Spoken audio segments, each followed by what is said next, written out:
Muy buenas tardes a todos los participantes en este panel. He escuchado atentamente a mi colega de la Cámara de Comercio de Barranquilla. Creo que es la hora de empezar a pensar no únicamente en lo que representa la jurisdicción de cada uno de nuestros departamentos, sino pensar como región. Inclusive nosotros hemos planteado desde la Cámara de Comercio de Valledupar ese macroproyecto que tenía el gobierno anterior, Diamante, Caribe y Santanderes, que sigue siendo una esperanza para mejorar la calidad de vida y la importancia de la región Caribe y los dos Santanderes. Ya aterrizando en el tema del Cesar, es importante señalar que a nosotros nos ha atropellado en este territorio la informalidad, 60.1% de informalidad en el territorio en el último informe del DANE, con un desempleo por encima del 24%. Y a esto sumado el tema de la violencia que todavía persiste a lo largo y ancho de los 25 municipios en una extensión de 22.905 kilómetros cuadrados, pero también hemos recibido los efectos de las mafias electorales, de las organizaciones criminales que a diario ejercen control territorial. Sumado a esto, hay una situación muy difícil.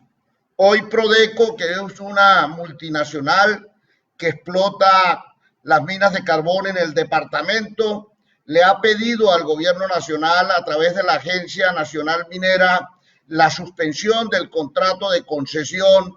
por 4 años, aduciendo los precios del mercado, aduciendo dificultades para botaderos por encontrarse en territorio indígena, la delimitación de la serranía del Perijá,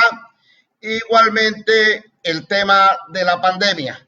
Y esto adicional también las exigencias de muchos alcaldes de las entidades territoriales donde están apostados estos proyectos, que creen que los empresarios llegan a suplantar al Estado, a cumplir con sus funciones y no a ganar plata. Nosotros siempre hemos señalado que las multinacionales llegan al territorio a generar riqueza y por eso pues también generan empleo, pagan compensaciones, pagan todos los impuestos que ha señalado la ley y el contrato de concesión, pero no están en la obligación de resolver el problema de salud, de vivienda, de vías y todas aquellas funciones que están en cabeza del Estado. Y esto lo que está haciendo es que muchos empresarios pesos pesados estén replanteando la ejecución de sus proyectos en nuestro territorio. Entonces, así lo de Prodeco, nosotros tenemos 4.000 establecimientos de comercio en el corredor minero que en el momento que Prodeco decida no continuar con la explotación, se ven afectados en sus ingresos. Y Manuel, es importante que trabajemos este tema, el impacto negativo de la no explotación carbonífera por parte de Prodeco no solo afecta al corredor minero y a Valledupar como capital del departamento del Cesar, sino a Barranquilla, donde están los centros de operaciones, donde hacen las mayores adquisiciones de bienes y servicios, y yo creo que en esto sí necesitamos que ustedes levanten la voz y le hagan las exigencias al gobierno nacional de no permitir la suspensión de ese contrato, pero adicional a eso es simplemente continuar negociando con la multinacional para que pueda honrar el contrato de concesión que le fue adjudicado hace muchos años.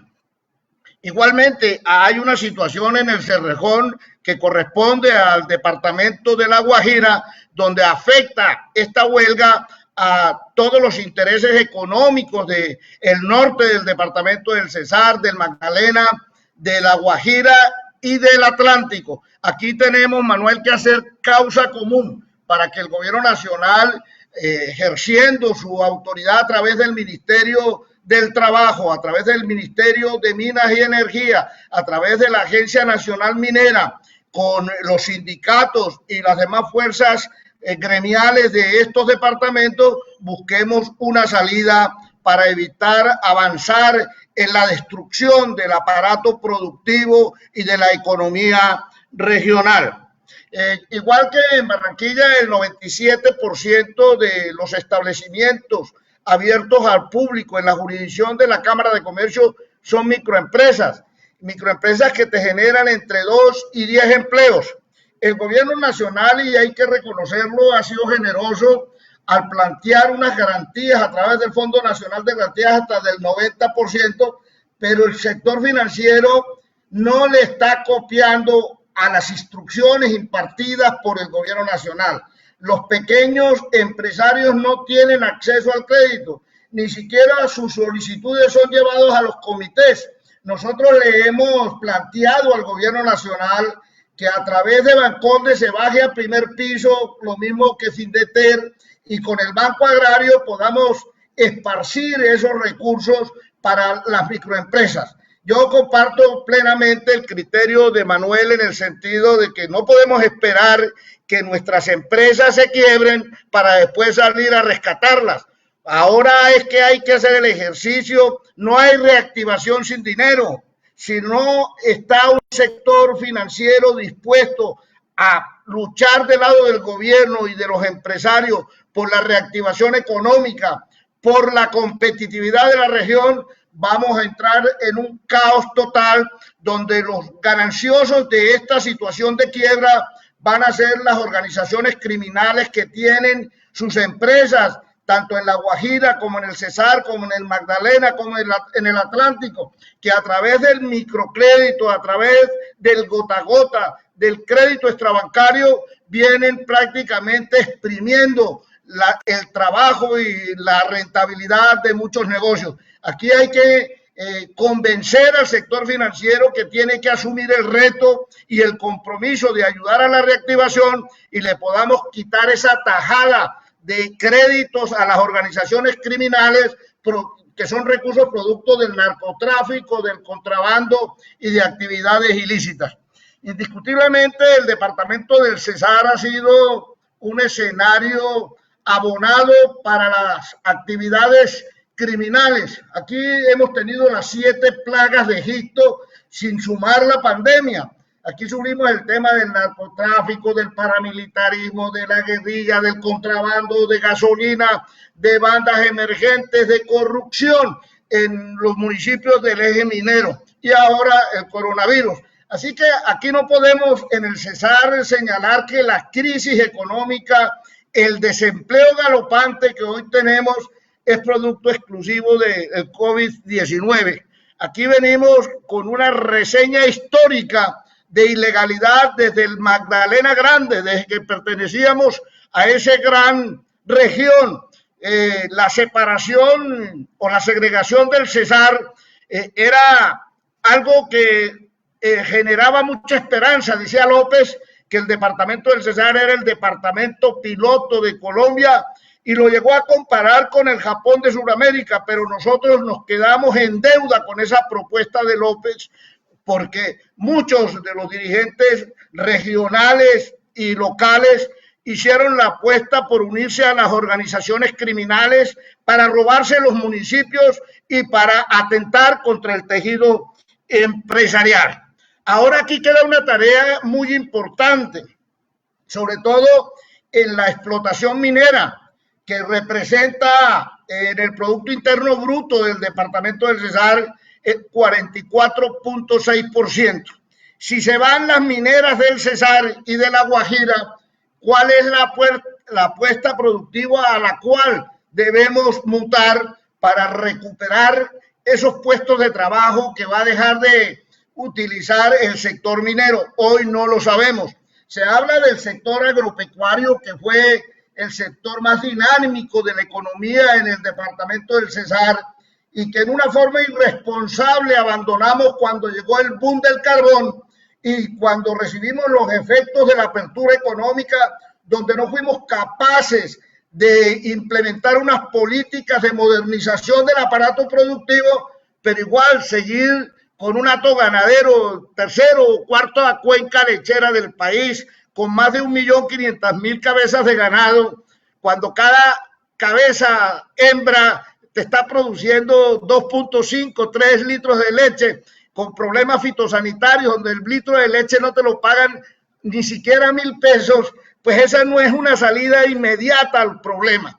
Hoy sustituir los empleos que genera el sector carbonífero, que son medianamente bien remunerados, entre 4 y 5 millones, para irnos al sector agropecuario donde ni siquiera pagan el salario mínimo ni la parte prestacional exigida por el Código Sustantivo del Trabajo, pues es una locura. Aquí el sector minero tiene una gran responsabilidad conjuntamente con el gobierno nacional en el sentido de buscar unas herramientas y unos caminos a la reconversión laboral que nos permita avanzar para no entregarle a todos esos desempleados a las organizaciones criminales que hacen presencia en el departamento del Cesar y en el Caribe colombiano. La informalidad es galopante, eso no deja crecer el tejido empresarial y de cara a la pandemia lo que hay que exigirle, y lo hemos hecho en forma permanente, es a los alcaldes presentar proyectos de acuerdo ante el Consejo de incentivos tributarios, de impuestos ordinarios como industria y comercio y predial para alivianar las cargas tributarias que tienen esos microempresarios. Aquí el tema de la renovación, Manuel, fue importante, pero la renovación no se nos cayó, no por la esperanza que hoy tengamos de reactivación económica, yo creo que en el territorio nacional. Esto es para poder acceder a algunos incentivos tributarios, sobre todo incentivos al tema de nómina que ha propuesto el gobierno nacional y que hay la expectativa que permanezca en el tiempo hasta el 31 de diciembre. Todo el mundo ha accedido a posibilidades de crédito extrabancario, ha inclusive realizado activos, pero aquí el problema va a ser a partir del 1 de enero, donde nuestros microempresarios no puedan honrar las acreencias con el sector financiero y el sector financiero empiece a hacer efectivas las garantías. Yo creo que aquí el gobierno tiene que pensar qué va a pasar de enero a junio, porque lo que viene es una hecatombe. La esperanza que hoy tienen los microempresarios de una reactivación y entre otras irresponsables de muchos de nuestros empresarios y de las administraciones locales en el sentido de no hacer cumplir los protocolos de bioseguridad que le garantice tanto al empresario como a los trabajadores como a los usuarios de los servicios que no se van a contaminar. En el departamento del Cesar y más especialmente en Valledupar, la contaminación es creciente, 500, 600 casos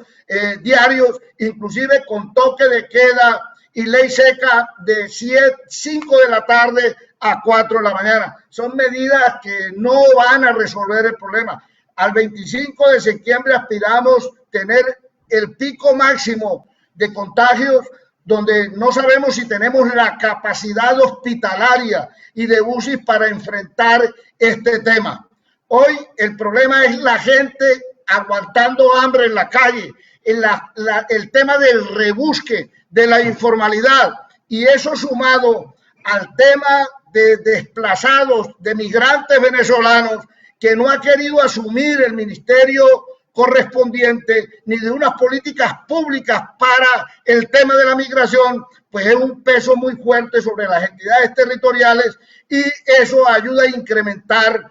primero, la informalidad y en segundo, que muchos empresarios sin escrúpulos estén nuevamente esclavizando a una gente que viene huyendo prácticamente para buscar mantenerse vivos en un territorio hermano. Así que yo creo que este escenario, pensando a Colombia, es muy importante en lo que tiene que ver con la reactivación económica. Aquí en el departamento del Cesar también tenemos muchos problemas de conectividad. Ya con Barranquilla no vamos a tener los vuelos EasyFly, Manuel. Eso está retardándose la reactivación. No tenemos vuelos con Cartagena, no tenemos vuelos con Medellín. Teníamos 3 vuelos con Bogotá, inclusive suspendieron el ejecutivo que salía en las horas de la noche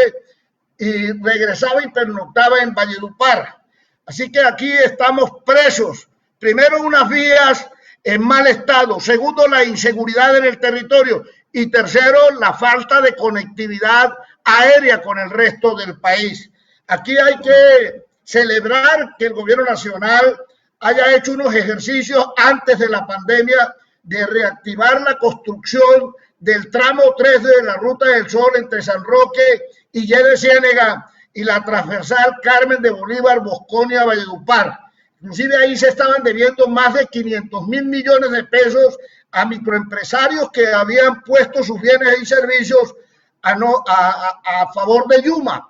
El gobierno tuvo que hacer ingentes esfuerzos en la Cámara de Comercio de Valledupar, inclusive convertirse en parte civil y presentar denuncias penales para lograr que el tema de Yuma y Prelliro se lograra resolver y asumieran con responsabilidad las deudas que tenían con el sector empresarial. Yo creo que aquí, más que la pandemia,